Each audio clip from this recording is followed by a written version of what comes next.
Hello, savvies and savettes. I am VoxAgon, and today we're going to take another gander at Life is Strange Before the Storm, this time episode 2, Brave New World. As an opening caveat, I have done my utmost to keep the second episode impressions spoiler-free. However, given that it is a narratively driven game, any comments that I make, however shrouded and vague as they may be, and the imagery appearing in the background, even if taken from early moments in the episode, may indeed contain minor spoilers. If you would prefer utterly spoiler-free thoughts on the game, please feel free to have a look at my episode 1 Gander video, or simply turn off the video now, should you wish to play episode 2 yourself without the slightest hint of spoilers. All that being said, I have done once again my utmost to keep the video informative, without the veiled narrative towel concealing the beautiful naked story behind it slipping away. If you have stayed, thank you for watching, and please do consider becoming a subscriber if you are not already. It would be hella sweet of you. Now, let us begin our journey into this brave new world. And as we do with all Life is Strange videos, turn up those headphones, assail the volume dial on your speakers, and let's get moody.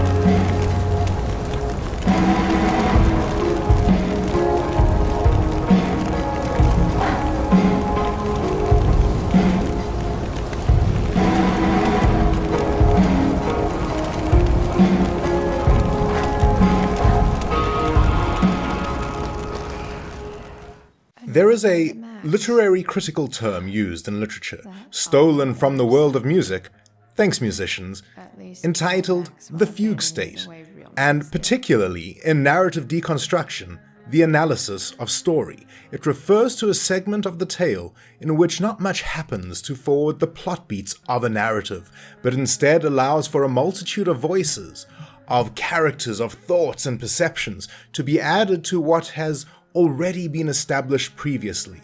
It is a technique that adds complexity to development without necessarily driving forward the action to a great degree.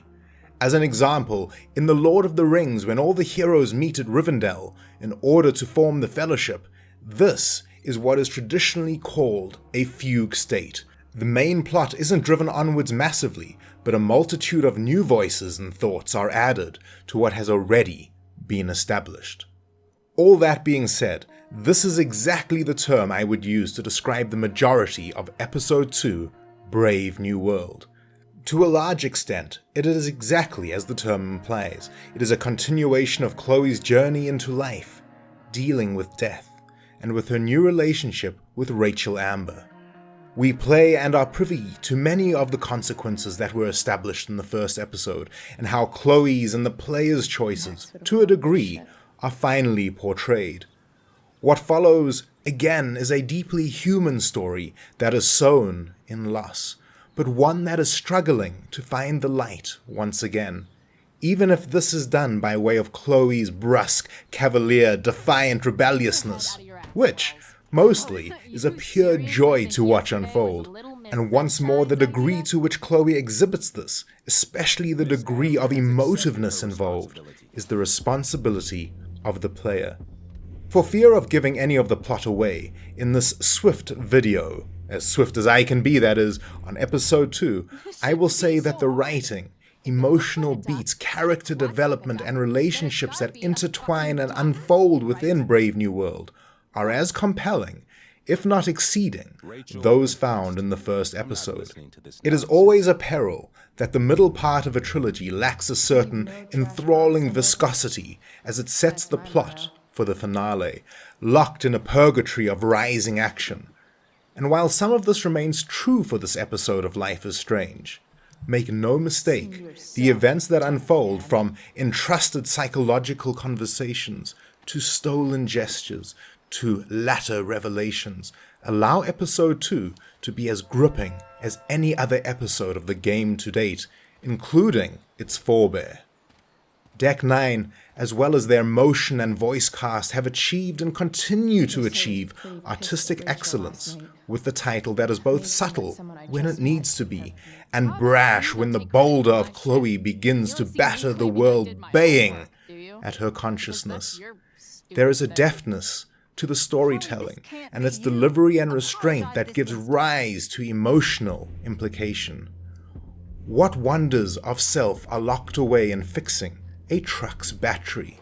Apart from the incredible physics of Chloe's jeans pockets being able to somehow stow such a device, she is well primed to journey into the realm of the point-and-click adventure next. That aside, swinging one's legs onto a friend's lap and simply confiding in them, is there a more humanly appeal to our modern sensibilities? So powerful are these moments throughout the episode that I find myself at times regretful that Life is Strange is confined by its video game medium. For would I still be able to return to these scenes a lifetime on in the future? And then I ponder and find myself energized by the fact that such a powerfully human and modern and social slice of our contemporary life, with our westernized problems and grievances and sorrows, and our endless travails against them, may be found in this medium, in a video game. And it truly allows the maturity of this, our modern interactive art, to be seen growing into truth. Touching on the idea of the fugue state, once again, I do wish to make mention that, as has become customary across the series, there are a multitude of sit moments within the game, where, as before, we are privy to the thoughts of our dearest protagonist, our heroine, as she reflects upon the ongoings that are most pressing upon her at the time, from coping with the mortality of a parent, to the bud of an unfolding sexuality, to the seditious seduction of a rebellious nature tempered by the potential responsibility of a loving, only daughter. These are the moments we bear witness to, but yet, if these fugue moments within this fugue state are now expected and part of the Life is Strange routine, why do I highlight them now? Let me answer that, my favorably placed rhetorical question. It is because in Brave New World, more than any other episode, there was a stylistic, thematic congruence to these scenes, these vignettes, these vistas. From the Shakespearean beats that sound throughout the episode, a chief part of its resolution as well, to its unity with the forest inferno welling on the horizon, and offing bringing destruction and rebirth through its ash, the tempest always threatening the fringes of Chloe's well-being, but constantly inspiring, compelling, enslaving her to the very title of the episode. Indeed, this episode of Life is Strange, this act of Chloe's story, is one that thrusts her, with all the merit of talented thematic unity, into a brave new world. And naturally, this is constantly framed by expertly woven cinematic angles and photography. All games display a quality of artistic beauty, but I always feel particularly amazed at the skilled artistry of the camera lens in Life is Strange. There are times in which I feel as if I am looking at a gallery of our human condition, at a photography exhibition, and that is a stellar triumph indeed. I spoke of how Brave New World is a reflection of contemporary, progressive humanity, and I do believe it is one of the title's most endearing aspects. The game delicately, articulately, at times with gesture and silence, addresses, without focus, without words that are bombastic, a contemporary paradigm of love, of sexuality, of the unsure dynamics of its fluidity, from unsure hesitations to confided boldness with Steph, to a marvelous thematic congruence with Shakespeare's redefined Prospera. We are players, receivers, the audience of an artistic artifact by and for contemporary truths and desires. And how wonderful that is. While the mechanics from the first episode are with us once again, seeking and finding objects, thoughts upon such discoveries, choices within conversations, and Chloe's unique backtalk power, delightful and colorful as always, I do not wish to dwell upon them in this Gander video, as they have been covered by the first. But what became apparent to me was two further considerations, which I now wish to convey. The first is that of, once again, dress up. I spoke of the first episode in terms of its immersive quality for character engagement. In Brave New World, I found another aspect to playing dress up with Chloe, and it is the same quality that is present in the Fugue State term, and in particular, at Rivendell with our dear fellowship. What Fugue States allow is the armament of self against the future that is potentially known, but unknown as well, and obstacles that are obscured. Frodo adorns Mithril, Gimli an axe, Legolas his bow, and they are all prepared in kind. Fugue states are the mental and physical preparation of self for the fight ahead.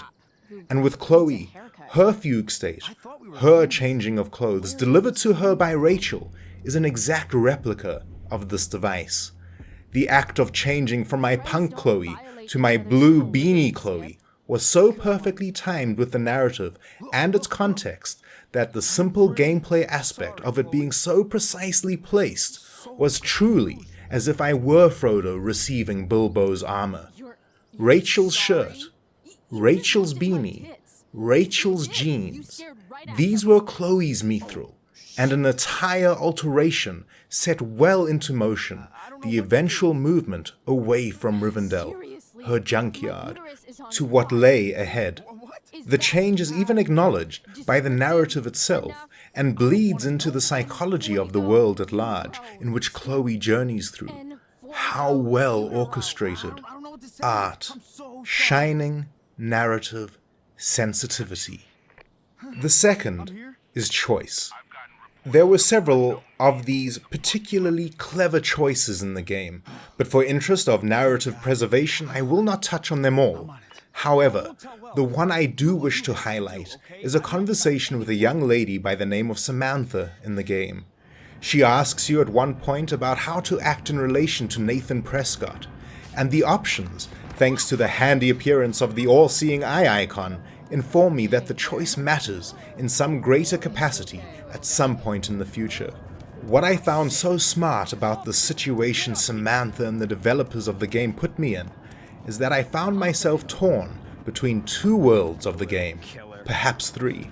If I were playing Before the Storm before I had played Max's Adventure, I would have selected something quite different.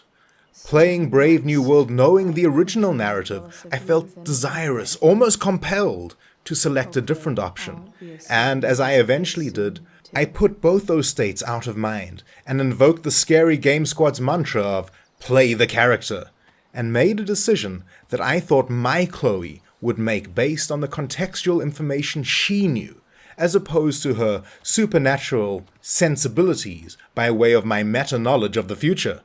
But I found that presentation of choice to be immeasurably brilliant in how it placed the player not only from a perspective of personal choice, but one that blended our placement as a video game player as well as a representation of Chloe together and as one.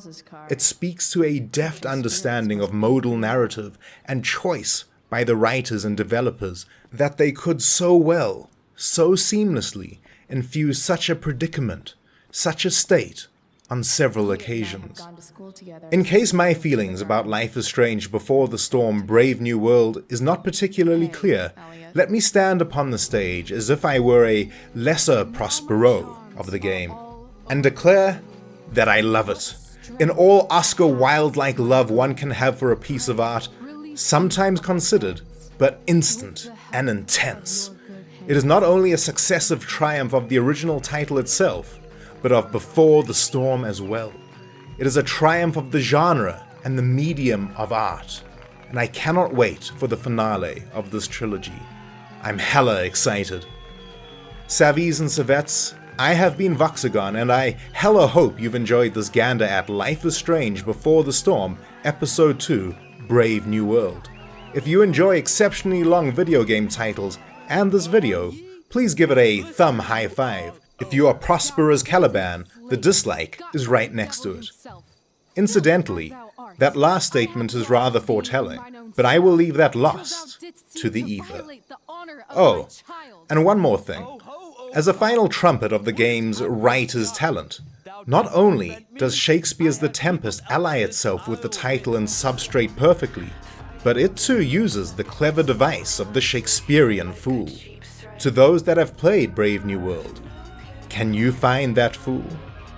What makes a fool? Who indeed is the fool? Savvies and Savettes, until we meet again. It's Samuel.